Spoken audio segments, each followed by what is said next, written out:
Gilbert, tell me a little bit about what you believe the Mayan connection is to all of this. Again, uncanny that they're picking similar dates, albeit 2012, but tied around the solstice. Well, for one thing, the December 21st, 2012 date is the winter solstice position.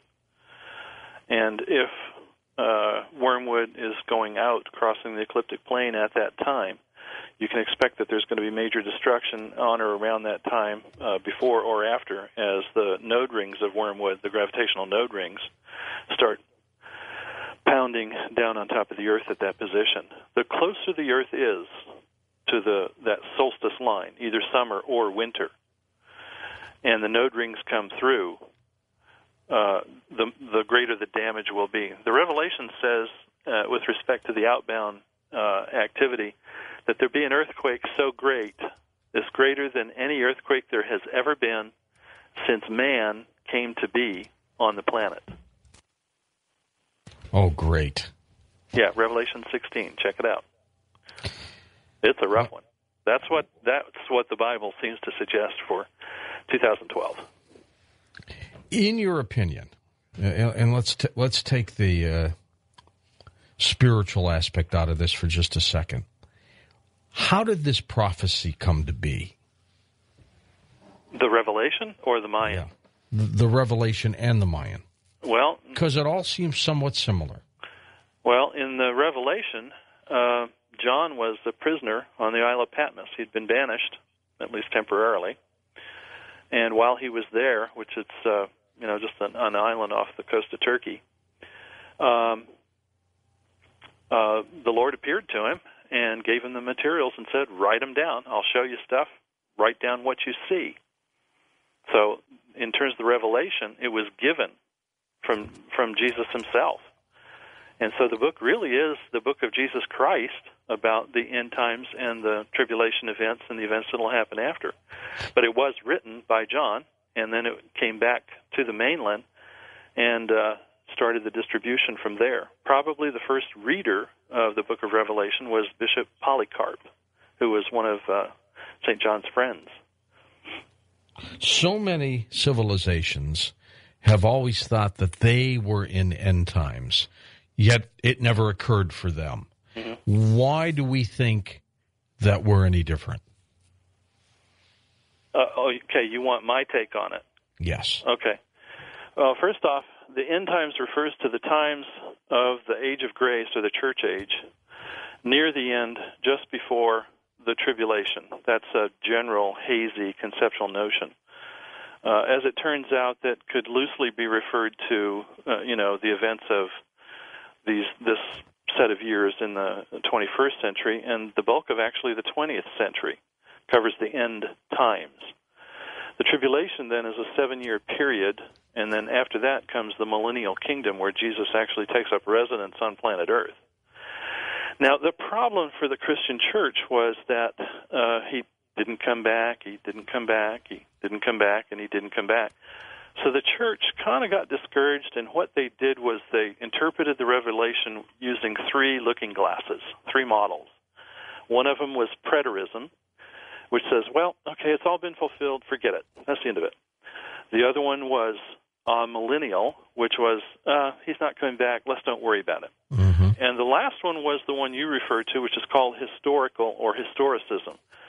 Historicism was the tendency to take the events of history at that time and see the events of history at that time as being fulfilled by some of the things that were described in the Revelation. Okay? The problem, when you look at the prophecy, it's alluded to, it's referred to directly in Jeremiah, where he says these things are sealed up until the end times. So the problem was that the church was not really going to be able to get a grip on Revelation prophecy, because for the most part, the bulk of the church age, it would not apply. So it didn't matter whether they understood it or not. They were going to live their lives. They were going to die normal biological deaths, and then everything would be clear. Their consciousness would have been lifted away from their little tent of flesh that they were dwelling in for a while. So it didn't matter whether they understood it or not, because it really didn't apply to them, to their generation. But in the last times generations, they really need to kind of get ready and think about it, because these are events that are going to smack them in the face. And in a way, it was Jesus giving the church a kind of a heads up of the things that were coming before the tribulation, at the last part of the end times, and then during the tribulation for those who get left behind. So it's going to be a rough period of time just right before, and then during the tribulation it's really going to be bad. Can these events be changed at all, Gilbert, or are we stuck with them? No, they're decreed. They're all decreed. Okay? And that's the hardest part of all. So we can't alter the future. There's no way you can alter anything. This is stuff that God has said this is how it's going to be. And if you want references on that, we have that. That'll be posted shortly on the website, but it's Daniel 9:24. 70 weeks have been decreed for your people in their holy city. And then Daniel 11:36, he will prosper until the indignation is finished, for that which is decreed will be done. And Zechariah 11:16, for behold, I'm going to raise up a shepherd who will not care for the perishing. And he describes the Antichrist perfectly. And God is taking responsibility for doing this. And there's the sin of Satan and Abaddon the Destroyer and the fallen angels is going to be allowed to play out one last time. And then God cleans house. You have talked about UFO activity tied into some of this. Tell me about that. I know the Christian community is going to really take me to task for that. I think they already are. Yeah, they probably will.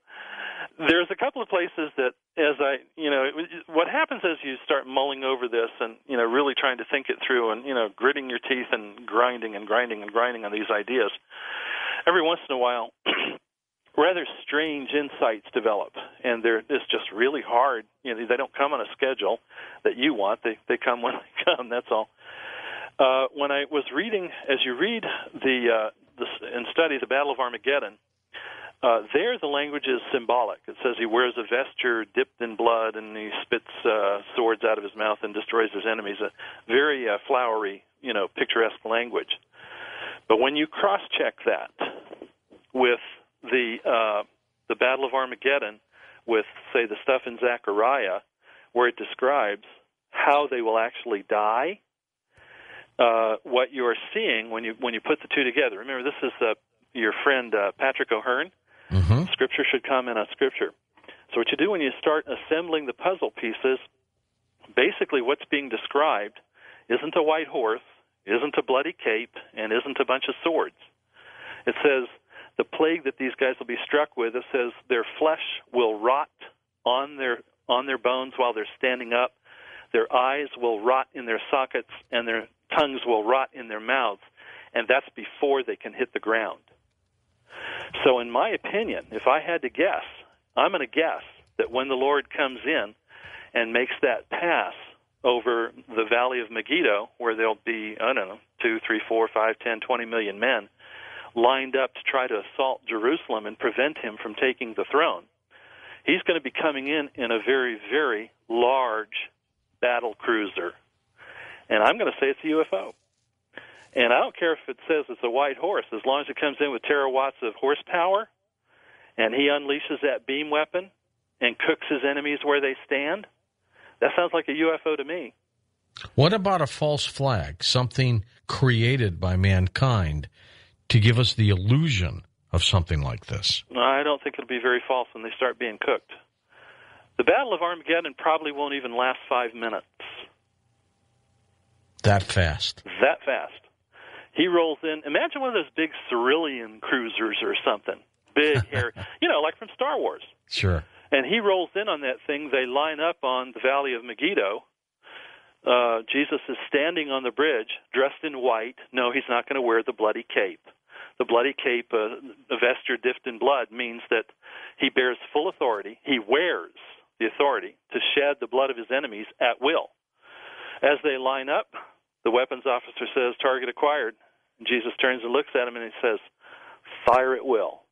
And they unload that beam weapon. And that thing has all the hallmarks of microwave, gamma, and Lord only knows what other kind of radiation that can cook people to a crisp standing up before they hit the ground. and it says that their animals, their, donkeys, camels, etc., they'll be cooked too before they can hit the ground. Can you imagine being on the receiving end of that? No, wouldn't want to be. Yeah, now that doesn't sound like a white horse to me, but that sounds like terawatts of horsepower unleashed in a nasty, nasty weapon. And there's no survivors. So you can imagine some sort of a massive battle cruiser coming in with a lot of horsepower attached, and he just gives the order, fire. And it is done. Exactly what he says to do, destroy them. It is done. They carry out the order. There was one other interesting little tag phrase that shows up in the Gospel of Mark, and it says, he will call for his elect from the four something or other of the earth, and then it says four corners of the earth, and it says from the farthest reaches or the farthest expanse or stars of heaven, the farthest end of heaven. I said, wait a minute, read that again. To the farthest end of heaven. Geez Louise, are we talking about the farthest end? That could be, 12, 13 billion light years away. How are they going to get here? Were they going to ride or walk? I don't think so. He's going to be sending some ships. Come on, they have to traverse. They're bending space and time. It's the the only vacuum way of to do space, it. right? They've got to traverse huge distance, and they've got to traverse, inhospitable conditions. How is it going to be done? Sounds to me like some sort of cruiser is going to go and round up these people. So if they're scattered out all over the universe, different star systems on different assignments, and they're busy for 7 years doing what he says to do, when it's time to come back home and, claim the kingdom and start setting it up here on Earth, he has to go and collect those people. And they're not going to be walking. The farthest reaches of the heaven, that could be a long ways away. That sounds like UFO to me. You may be right about that one too, Gilbert. Well, how are they going to walk? Come on, George. That's a long ways away. You don't just... What about coming from other universes, other parallel universes? That's a possibility. The universe could actually be a universe that's part of a polyverse in this particular time-space continuum. There could also be other universes. Of course, Michio Kaku, regular guest, he makes the case that you have to have 11 dimensions in order to explain just the one we've got. So the chances that there could be other universes, that's also possible. You really can't discount anything. When you get into this supra-level world of physics, it's just so hard to get a grip on. Just the concept of time-space eludes most of us. So polydimensionality, that's really tough, But anything is possible. I'm not going to say, that he can't do. He just picks something he decides he can't do. I'd rather doubt it. Well, here we are rolling into July, so, we're in the heart of summer in another few weeks, truly in the heart of summer. These events should be pretty easy for us to ascertain because they're all huge events, aren't they?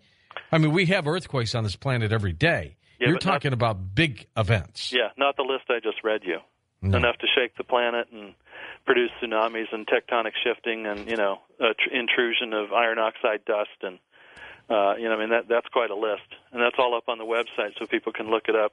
Well, if these things all occur, Gilbert, I'm going to make sure every amateur astronomer and professional astronomer who's been on this show points their telescope that way. All they have to do is, Sagittarius, right, Ascension 18, all the way down to the horizon, and when that thing pops up above the horizon, they'll be able to see it.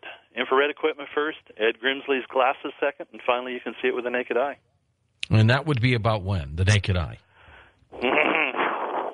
Good question. Then it's too close to see, isn't it? Well, when it gets that close, it's going to be starting, when it's naked eye, then it's going to be reflecting the light rays of the sun. That's when it becomes visible. And then it goes away again. What happens as it starts leaving? Well, first what it does is it comes in closer and it makes another pass the following year.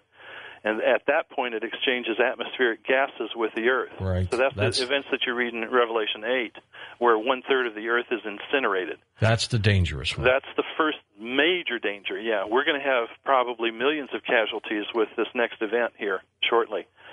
Then it arcs up over the sun on its perihelion arc over, and then it comes back down on the other side, and the events of Revelation 16 unfold. and they are nasty. When that's finished in Revelation 16 events, 2012 and beyond, we're going to actually have to redraw the maps of planet Earth. The Earth will look different. It's going to be that bad. Give me a percent of probability that you think you're right for this summer of this year for these events to occur.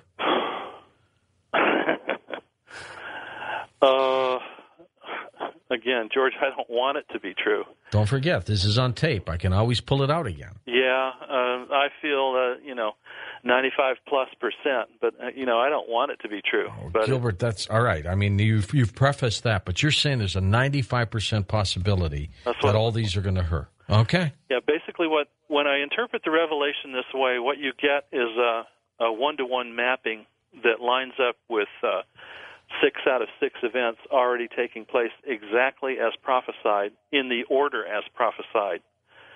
And this would be the next one. So, what about political world events, Gilbert? Like what North Korea is doing, the Iranian situation. Are they at all tied into prophecy?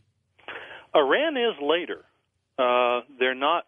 I don't think they figure in on this end of things. But as far as North Korea is running on pretty thin ice. Anything bad goes wrong, they can be squashed like a bug. It's really sad. I know they feel like they have to make a lot of noise, but in terms of how they figure in, personally, I don't see it.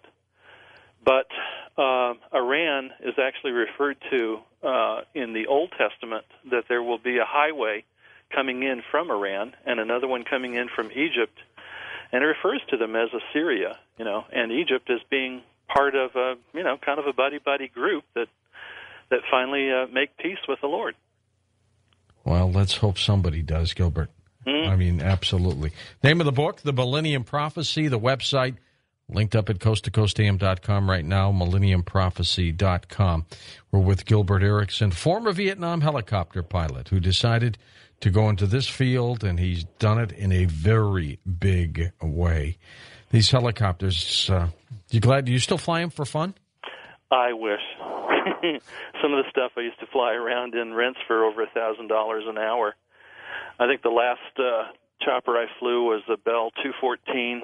They probably rent for around $2,500 an hour. Gosh. Nice machine. Geez, they fly fast. You get those suckers, cranked up. You can go 150, 160 knots flat out, and they're smooth. They're nice. Every time I think of Vietnam and a helicopter, I think of Apocalypse Now, that movie.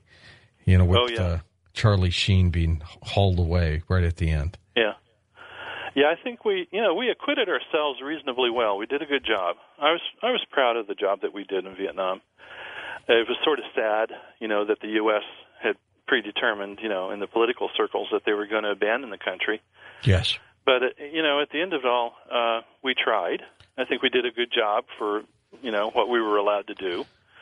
And it was sad. And the fact that, I don't think that Vietnam even really wanted to get into it with us. Ho Chi Minh did his master's work in California. Did you know that? Absolutely. He tried to convince us to partner up with him. Yeah, he wanted to trade.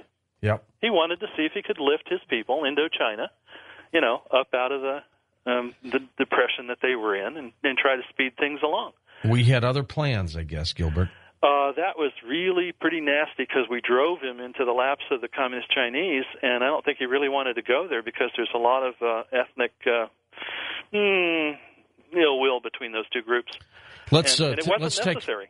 Let's take phone calls with you. All phone calls next with Gilbert Eriksen on Coast to Coast AM.